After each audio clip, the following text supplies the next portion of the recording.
Тепличный комплекс «Саюри» начал перепосадку урожая, чтобы получить свежие овощи к началу зимы.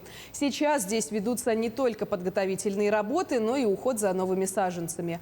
Так, по словам аграриев, молодые растения дадут свежий урожай как раз к первым холодам.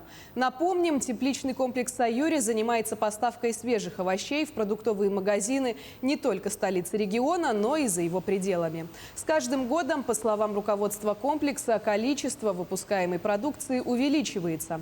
Так, в 2019 году урожайность составляла 227 тонн в год, то в 2020 году эта цифра достигла 617 тонн. Ассортимент нашей продукции известен достаточно широко потребителям Якутии. Это прежде всего огурцы, томаты, около 10 видов зелени различной. В этом году пробовали продавать редис, баклажаны. В целом успешно. Что касается урожая, то сейчас у нас теплица в летнем периоде, то есть так называемые перепосадки идут, и теплица готовится к поставкам в зимний период, когда будет максимальный пик нашей урожайности.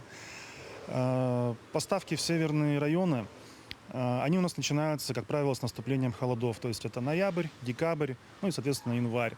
Вот в эти периоды мы поставляем около 5-6 тонн нашей продукции в самые северные районы нашей республики.